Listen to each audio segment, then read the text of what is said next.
I'm kind of building my own rules with my own art, with my own company. Hey everyone, welcome back to this month. It is January 2022. Two, two, two, two.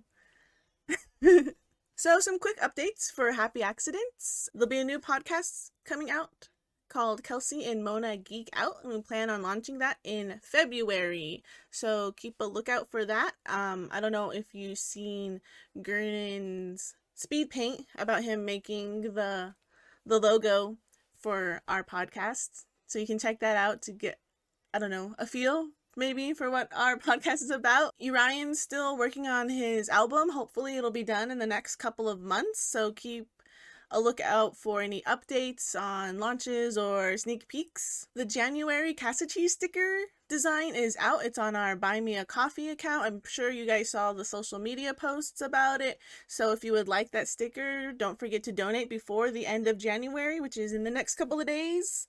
Um, yeah, on our Buy Me a Coffee account. So go check that out there too and donate to be able to receive the monthly stickers. Now, let's get into the interview with Crystal Dugi. So, just really quick, can you introduce yourself and what you do? Yes, my name is Crystal Dugay. I own Crystal Dugay, which is an art company based in currently Tunalia, and I specialize in digital art and painting and crafting, depending on what sort of products people ask for. I'm willing to be open to creating whatever art that they want. I've been practicing art pretty much for the past decade, and before that, I was interested in art as a child. I do remember sketching. I do remember crafting a lot, so I do have sort of a love for it that's very deep. It took me a couple years to find out that this is what my passion was. So now this is what I do with my life, and that is create art. That's really cool. Well, I guess you already said you've been doing it for about a decade. You're painting. What first got you interested into doing painting as a career? As a career, my family was very much the staple in me moving forward beyond it being just a craft or a hobby. I was diagnosed with bipolar disorder 1 in 2014, and that kept me home because the symptoms can get pretty intense between mania and depression and everything in between. There's a lot of anxiety, there's a lot of discomfort, and I needed some sort of outlet at home. So I was drawn to painting because to start, it doesn't really require a lot of experience, and it doesn't require a lot of thinking at the beginning because you just put paint to canvas. And that's kind of how I started practicing. And it just grew from there as my artwork began to grow, as well as I began to share it on social media. I attracted the attention of a lot of family and friends wanting to purchase.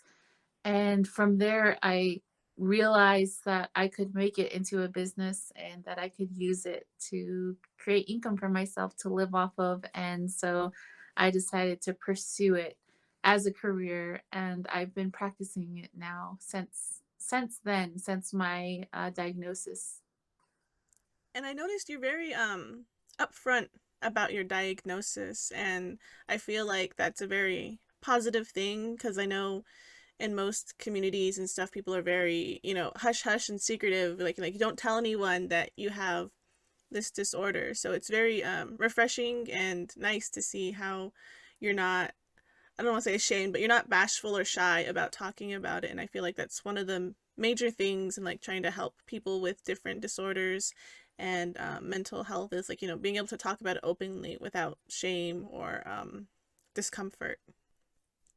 Yes, yes. One of the main things I think about is mental health, not just for myself, but for people who experience it across the spectrum from all the different disorders. Mentally, it's hard to share for people because it's seen as such a it's there's a stigma against it, and there's a lot of repression of it because people see it as a problem rather than something that people just live with. So I myself find it important for me to share, not just for myself but for the community.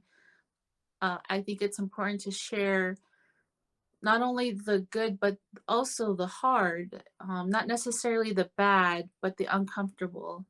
And so sharing my diagnosis, I don't necessarily share the episodes and what goes on behind the scenes, but I do share the recovery part of it. And there is a lot behind the scenes. And I think just sharing pieces of it or just sharing it in general that I am bipolar helps not only myself, but whoever is listening and whoever's watching.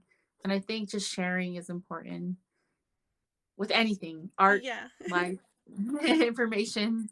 It kind of goes with like the representation, if like if you see other people with the same like disorder or the skin tone or hair color or texture or like different attributes out in public and it not being a negative thing is very helpful. Yes, yes, most definitely. What like do you have a favorite piece of artwork that you've created? Yes, I actually have a favorite piece, and the piece is actually behind me right here. I don't know if you can see it very well. It's a mixture of different colors, turquoises, pinks, purples. I use glitter, which is another one of my favorite mediums. I have gold on there. I have different rainbow glitter. I also have a bunch of words that represent love, true love for me. So I just imagined what love would be for me, and I wrote a couple of words on here. So I have love right here. I have a simple yes. I have of course. I have love, fun, longing, swoon, fortunate. So it's just a mixture of some of the feelings that I feel toward my own art, toward my family, toward my friends, hope for a future love. Um, and at the same time, it's a little bit manic. So I paint it when I was in the middle of my mania. And when I'm in my mania, it's go, go, go, go, go, create, create, create, create. And it's a good piece for me to look at to remind me that even through the mania and even through the discomfort that something beautiful comes out of it, which is my inner feelings, which is my soul. So this painting I have in my room, and it has little rhinestones on there, has little jellyfish. I picked jellyfish because when it comes to love, I feel like jealousy is something that kind of bubbles, and I call it the jellyfish.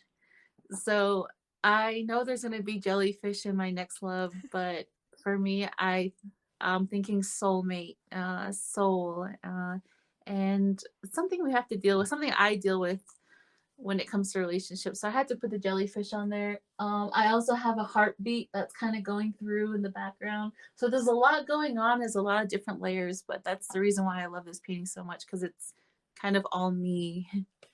Jellyfish are actually one of my favorite animals. I always say if like I get reincarnated as another animal, I would love to be a jellyfish. They just Yeah. like just reading up on them and sometimes like they don't really have an active brain and they just kind of like float in the ocean and for me like in the summer just floating in the water is one of my favorite feelings. So if I could just like float in the ocean without thinking too much, and, like even in like the deep ocean with all the bioluminescence is like that seems very blissful. So the fact that you put jellyfish in place of being like jealous or being all jelly as Ye is said sometimes yeah. it kind of made me laugh. Yeah. I love jellyfish too. I love jellyfish. What's one of your what do you love about like your trade about like selling artwork and creating art? I love I love the creative process the most. I love being able to sit. and create something out of nothing. And sometimes I do that. I do create something out of nothing. I go into a piece not knowing what I'm gonna paint, but I already go into that piece knowing what I'm feeling in that moment. So whether it's anger, whether it's frustration, whether it's love, whether it's hope, whether it's sometimes something negative, I try to find the positive end of it through the craft, through the trade, through even letting art go. I try to find peace in in it all. So the best thing about my trade is that I'm always able to find peace, whether it's the painting part or the selling part, letting go of the art and being able to be paid for it and the comfort of being able to take care of myself through that is very comforting. And I can't think of another job that I want. I can't even compare it to past jobs that I've had because with past jobs, I've always come home tired in a way that I don't want to be tired, which is like frustrated with like my boss or with customers or frustrated with the fact that I have no control over my schedule or but this trade I have all the control and I can make all the choices whether they're good, bad. It's in the end it's my life and my trade that I'm dealing with that I'm creating on my own. So the beauty in this is that I'm in control and I think that everyone should be in control of their life and I learned that through this trade that there's no one that's going to come in and paint for me. So it's me in the end and I love that the most that it's my work Hmm. all around.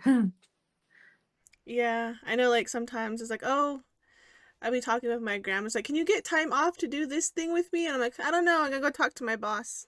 Boss said yes. You know, because that's Yeah, how it works sometimes.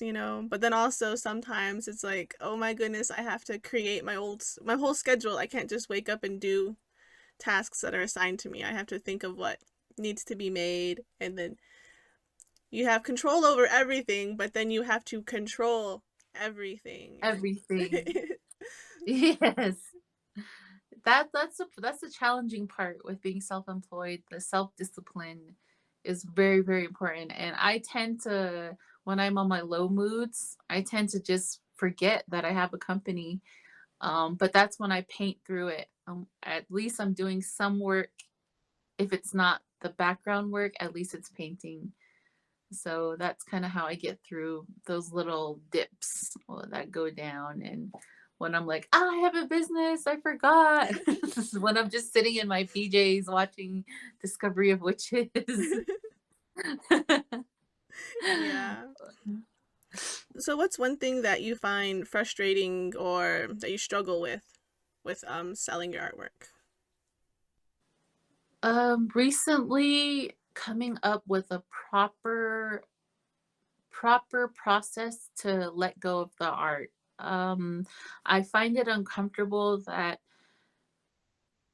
I find it uncomfortable when art is seen as just extravagant and I get very very withdrawn from the art world when pieces are going for $1 million, you know, and I feel like art should be for everyone. So my struggle sometimes is do I sell this piece at this cost when I want to give it to this person at this cost because maybe they can't afford the art um, that's seen as extravagant. So that's why I've been doing these auctions, and I love that there's pieces that go for $10 and there's pieces that go for $100, and so it's just it depends on the piece, it depends on the person, it depends on the time, it depends on the moment. So not everything is going to be set in stone the way the business world works. I'm kind of building my own rules with my own art, with my own company. And I do struggle. I struggle with the pricing, the finances, the business part of it is what I struggle with. I can create a piece. I can paint. I can learn technique. I can create 100 pieces, but not all 100 pieces are going to be the same cost. So I'm just trying to navigate the business world right now, and that can be a big struggle for me. Luckily, I do love numbers, so I do number crunch, and I do the work behind that I need to do. I'm just trying to learn to fall in love with it again, with the math, with the education part, because I know the creative part. So I'm just kind of learning that part over. Another struggle is that my symptoms do flare. I get anxiety pretty bad. I get lethargy pretty bad. And when I do go through those dips, I tend to want to just lay in bed, or I want to just watch TV, or I kind of just want to like be alone, completely alone. And how I get through those times are I sketch, I journal. I like typing, so I'll just type in my online diary. I'll clean, I'll go for walks, I'll go for runs. There's just a lot of little things that I try to do to make sure that I don't go too low, because my with bipolar, the depression can get pretty severe, to the point where you're not showering, you're not brushing your teeth, you don't really care about anything besides wanting to feel comfort again. And luckily, I've been pretty good at fighting the depression. I am pretty good at doing that. The other spectrum is the mania. When bipolar mania, you get really active really fast and you want to do a lot at the same time. So that's when I try to rein back, and I get too extravagant in my dreams, and I get too extravagant in my purchases, in my creative life. And this is kind of my outlet for that. I get wild with my art. That's where I let the mania out, as opposed to out there. So those are kind of the three things, the business, the depression, and the mania that I face, the challenges. Well, it's good you have like a creative outlet that's working for you beneficially, because I know sometimes it can get really hard trying to find creative outlets that don't, or like even any kind of outlet that doesn't negatively affect your lifestyle. So, Yes. congratulations in finding something that's helpful to you. Thank you. Thank you. So, what specific mantra or philosophy do you have when you're creating your artwork? I always tell myself it's not without great effort. I tell myself this when I am creating a piece, especially a large piece. I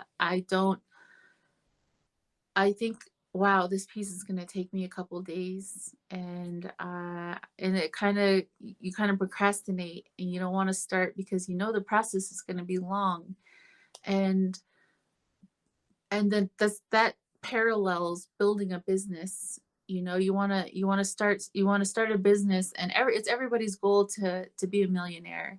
It's a process to get there. It's not just one big one big thing. It's a lot of little steps and a lot of effort. So what I say is it's not without great effort. So when people see my business now in 2022, they don't realize that in 2014 I was painting and possibly just crying at the same time while I'm painting. And there's tears, there's sweat, and there's anxiety, but that there's also love and hope and motivation and creation. And so when I get to these points where I have a dream that just seems so big, I know that for me to get to that point, I have to put in the effort. I have to put in the work. I have to put in the miles, whether it's crawling, whether it's walking, whether there's points when I want to sprint, and there's points when I have to reel it in and be like, what? Jog for 5 miles, walk for a mile, crawl for a mile. It's the same thing with business. It's a lot of small efforts that add up to one great effort. So I truly believe that hard work does pay off, even if it's in tiny baby increments. And so that's my mantra. That and peace, love, and hope all the time. So you do a mix of digital and physical artwork. What do you like more or better, or do you want to go into like the details of the pros and cons of each digital and then physical art?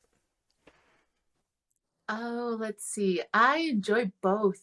I enjoy the physical part of painting, the dirty, the gritty, the the the the paints, the choosing of the paints, the glitter, the getting dirty, getting it all over my clothes and my hair, on my glasses, and just getting really, really messy with it. And that part I really, really enjoy about painting, which is the opposite for digital art. Digital art is clean and it's precise and you can and it's very easily edited and blurred and it's very quick to digital art. I love them both because I think I have two speeds in myself. I have the long distance runner and I have the person who likes to sprint sometimes. So it's a good combination for me to have both in my creative circle because I have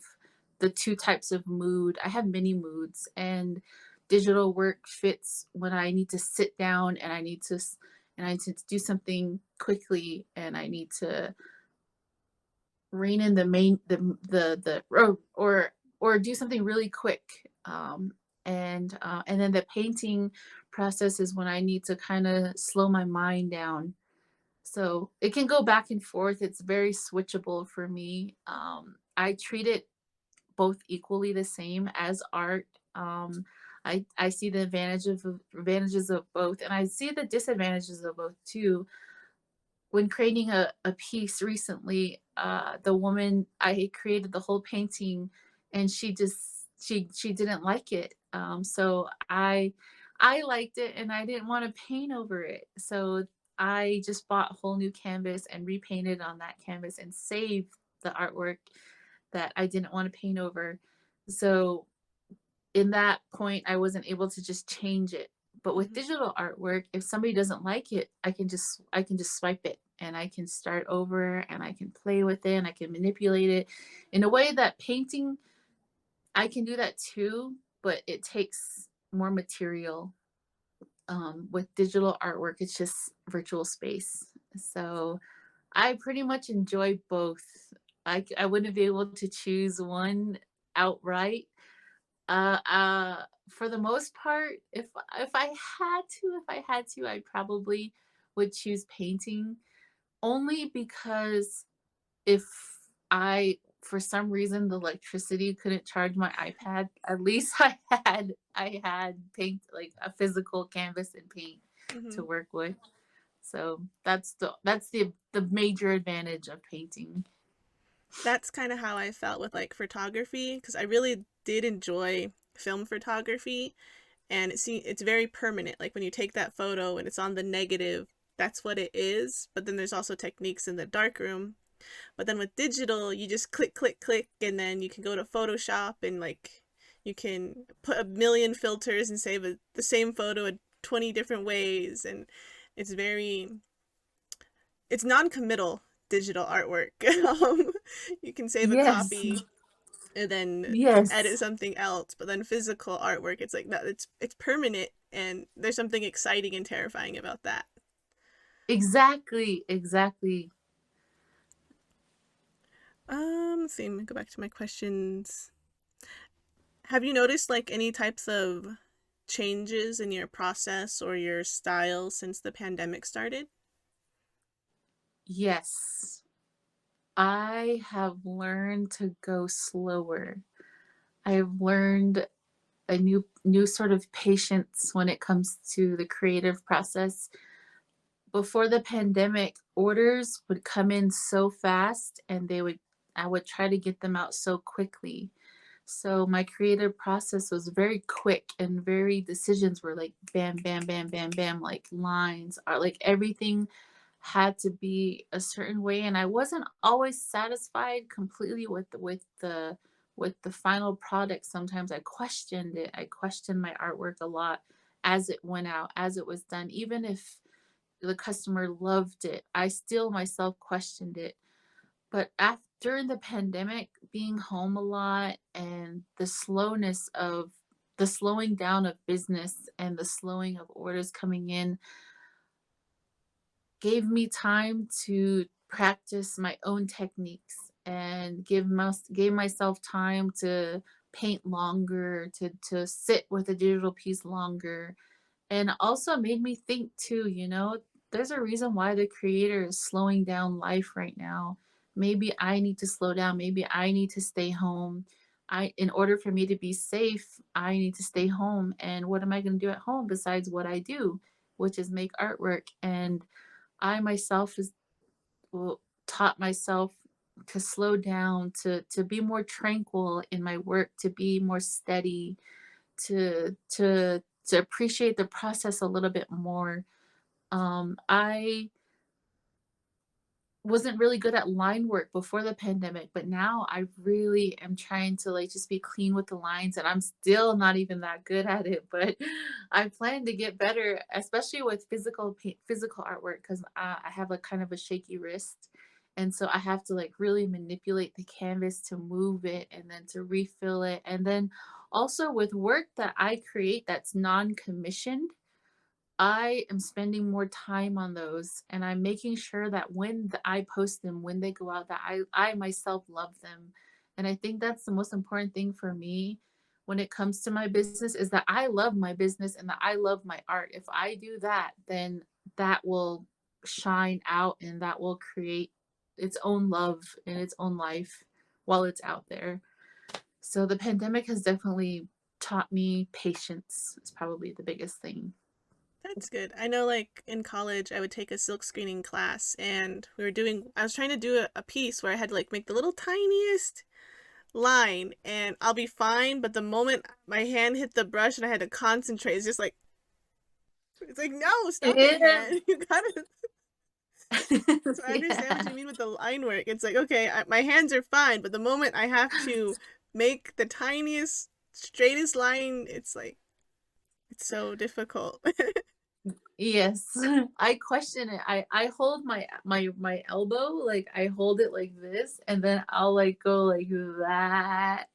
And it's still like sometimes I'm like ah but I'm getting better. I'm getting better. That's good. So, you were in the same Change Labs class as us, although we never actually met in person except for when we did the graduation. How has the taking the business incubator changed the way you do your business? The biggest change I have found is that I actually consider what I do a business. Before the incubator, I was more thinking of it as like a hobby, just something I do. I paint, I sell it, I give it away. But going through the incubator really made me realize that I am running a business. I am a business owner. I am a businesswoman. And that in itself was so powerful for me. With the educational part, I learned a lot about financial organization. I learned a lot about branding and cohesiveness within my creativity, being what my sticking to what my brand represents. And it doesn't necessarily always mean the same color palette, the same logo, the same thing, the same concept, like physical aesthetic. For me, it's about the same vision. The vision I have for my company is peace and love and hope and dreaming and healing. Those are always my main focus when it comes to making my art, when it comes to sharing my story. I always want to incorporate all of that into it. And the incubator made me realize that what my ideal customer is is the person who is going through what I'm going through during the pandemic, which is sometimes isolation, sometimes insecurity, sometimes anxiety, sometimes fear.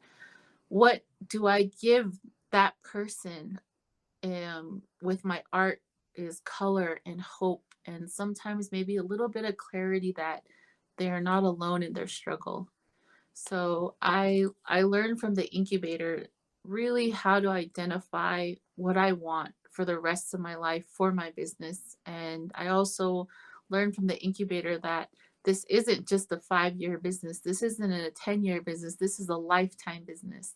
No matter what, I'm going to be creating art. No matter what, I am in some form going to have Crystal Dugi exists, whether in 10 years it's making furniture, whether in 15 years it's doing architecture. It can grow, but it's always going to be creative and it's always going to exist for me. That's really cool. Um, can you tell me like the process of you going through your work? Like that isn't a commissioned work, like the music you listen to, or like, what do you do when you sit down to paint or to get into that zone of painting or doing a digital art? I have an eclectic playlist. I am a huge fan of Enrique Iglesias, Andy Black. I like lo-fi music. I like classical music. I like some rock music. I like this song called Hell Above uh, by Pierce the Veil. I like Doja Cat. I like G Easy. So I have whatever music that I like. I have a playlist on my phone called Let's Paint. So I'll just turn on that playlist and I'll put it on shuffle. I'll put that in the background, and then I start just by for a piece like this, if it's not commissioned, I will just get wild with it. I will splash every color that I want on there. Even if I know I'm going to go over it, it's just the process of starting for me. Once I start, I can get into a groove and then I start walking around. Sometimes I dance and like sometimes I really get into the mood and I like tea, I like coffee. I really like CBD water. I like soda, lemonade. So I always have to have some sort of beverage. If My brother-in-law always makes fun of me because he'll come into my room and I'll have like 5 glasses of something. I'll have like all these cans everywhere. So I always have to have something to drink. And I don't really have to be in the mood to paint. I kind of create the mood myself. Especially if I know I need to do something, I just go in and those are like my little things that I set up before I start painting. So music by far the biggest thing for me. I cannot live without it. I listen to music every day. I watch the music videos on YouTube. So I get a lot of inspiration from artists. And if I can't find inspiration through music, I scroll Instagram. I think I follow like almost over 6,000 people on Instagram. So my feed is never the same. And so I just scroll, scroll, scroll, scroll. And I have a lot of favorite artists, and I go through and I look at what they're doing. And I like to see artists that kind of just are making a creative mess. Like, their art is just like, wow, wild. And I'm like, yes, there's no there's no solid technique that painters or artists need to stand by. I love that art is very multidimensional.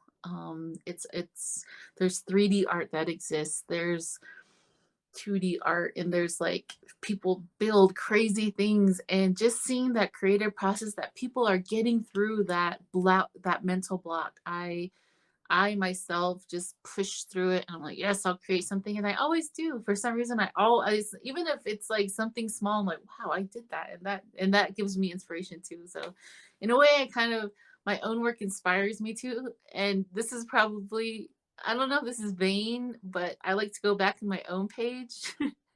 I like to go through my own Instagram and really look through like how much I've grown. and I'll go back and back and back, and I'm like, I kind of have a cool Instagram page, like, and and that gives me inspiration. I'm like, okay, keep going. You're doing it. You're fine. You're good. Just and I actually have a second Instagram page called the Bipolar Art Page, and that's where I do a lot of extra art that just kind of comes up that I'm not really gonna sell. It's just kind of what I feel, and that's like my dump page, my emotional dump page. Is So that one having two public? Instagrams helps.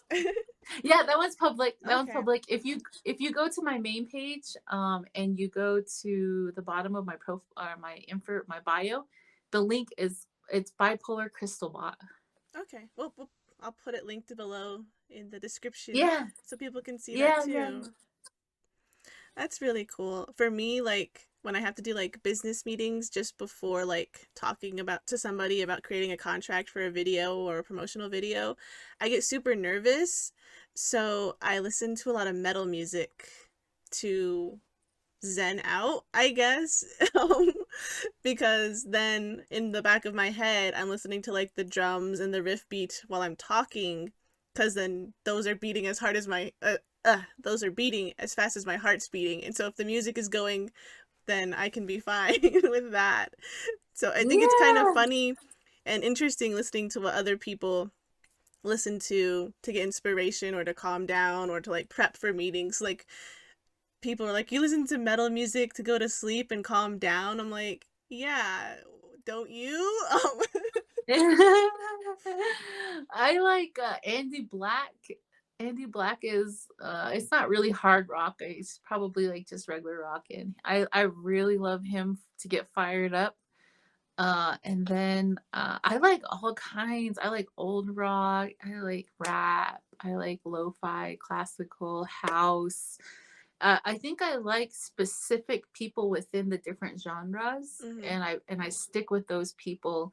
And it's not necessarily the whole genre that I like. It's just that person, and I connect with their story, and that's kind of how I pick like my music. And I do the same thing too. Like when I want to get fired up, if I'm like getting on fire, I'll listen to Annie Black. Like if I'm mad, I'll listen to Annie Black, and I'm like, I can get through this. But if I want to dance and I want to be lighthearted, I listen to a lot of Enrique Iglesias. Okay, So that's cool. kind of Um, girly. that's fine. I know me, I'm not like girly, but then like I'll be doing something. I'm like, this is very, what do they say, heteronormative. Like for my Right. birthday, I got a sewing machine because I like to sew. I like to make my own clothes, but my other sewing machine broke.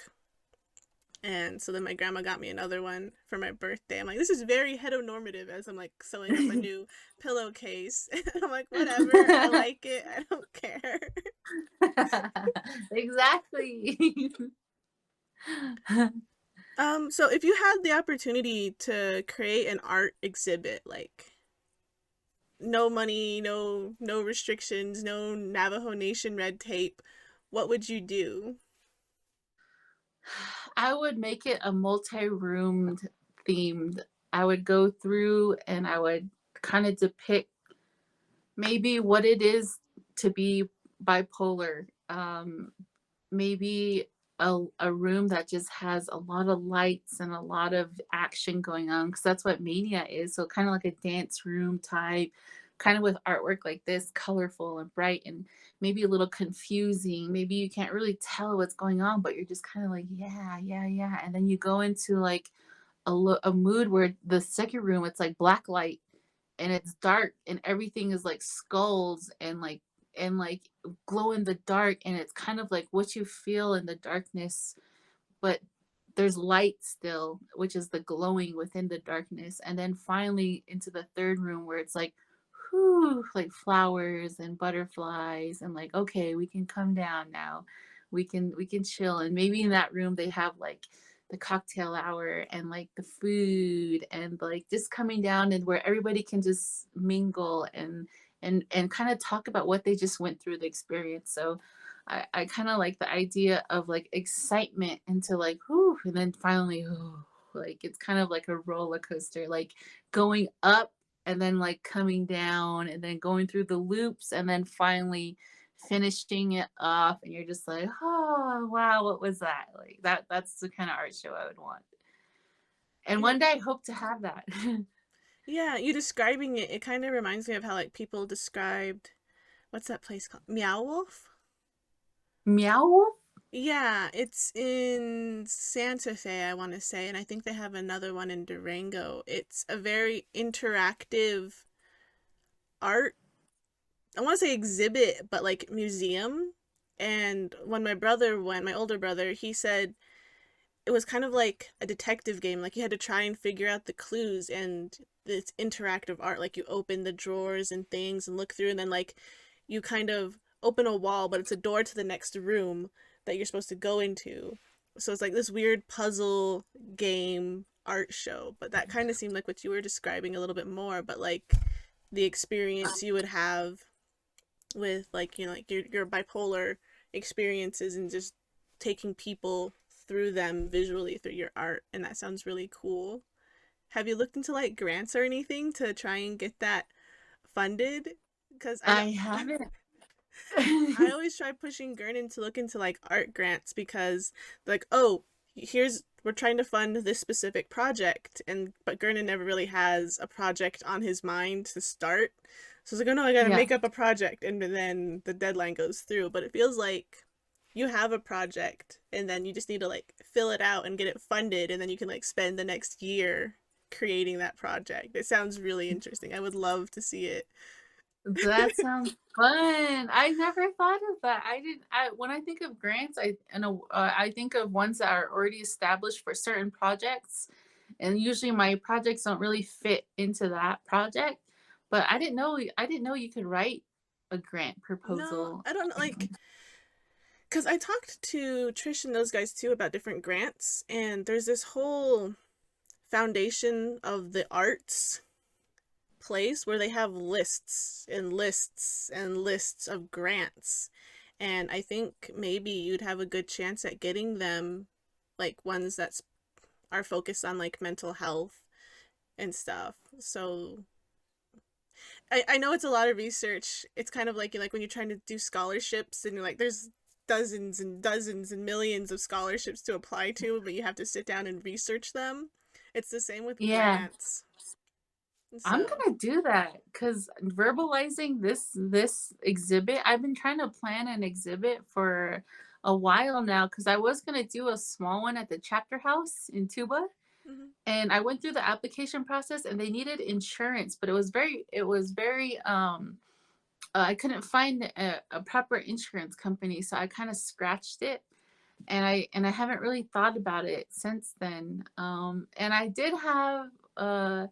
did do that art show at the coffee shop, so I was gonna ask the coffee shop if I could do like a small little art show there too. But yeah, I'm definitely gonna look into some grants now because I really want to make this art roller coaster happen. Like, I really want to show people what it means to go through, especially because I haven't seen the Van Gogh exhibit, but I really want to go, and I heard that is just like a crazy experience too, and that's kind of what I would want for a show. I've heard of it too. I haven't really like I get super nervous about going out, especially to like Phoenix or somewhere cuz Yeah. I have the little one and I'm just afraid to leave her with anybody to babysit. Yeah. And it's like Totally understandable. can't go anywhere, Totally can't do understandable. anything, but it'd be nice. But yeah, if you ever get the chance, you should check out Meow Wolf because I feel like that might give you more inspiration too on how Okay, to I set never up. heard of it. I'm definitely going to now. Meow wolf, meow wolf. Okay, Yeah. thank you for that. So is there like a type of style or artwork that you've always wanted to learn or try out, but you just haven't had the chance yet? Oh, portraits. Very, very detailed portraits in general. Just drawing face. I draw like the faces, but they're really illustrative.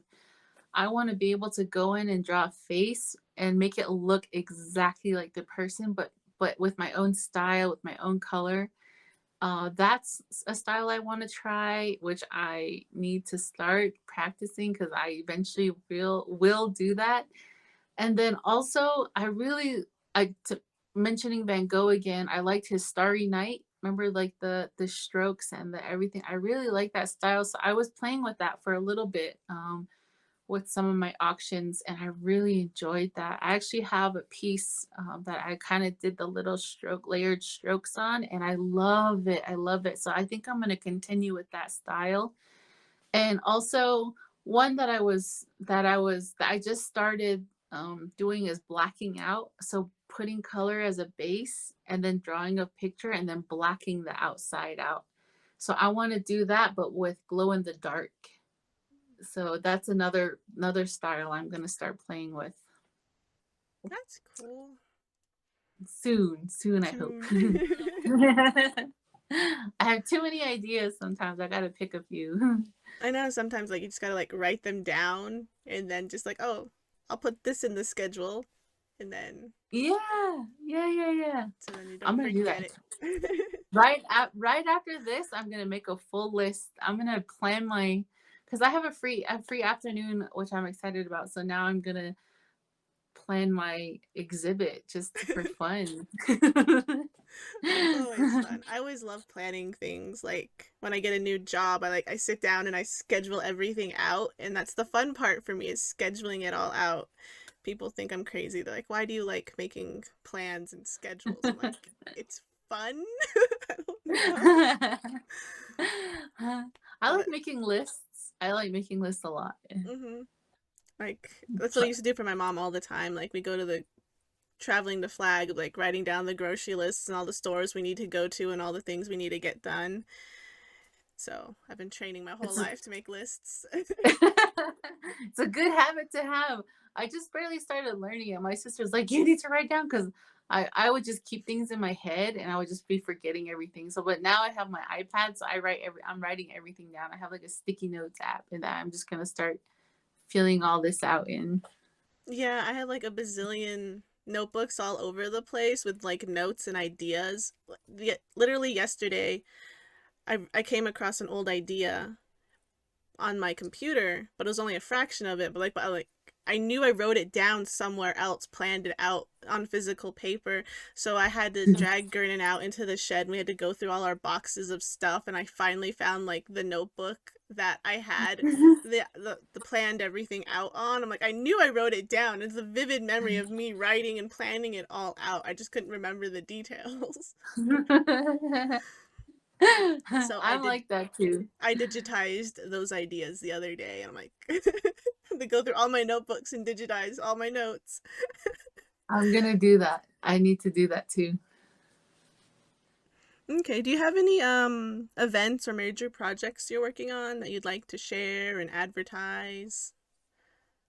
Probably in no either this coming March or November, I'm gonna be doing a show called Pancakes and Booze again. It's gonna be my fifth, I think my fourth or fifth show. And it's a show in Phoenix at this place called the Deuce, and you bring your pieces in and they give out free pancakes to all the people who come. I'm unsure about that just because of Omicron.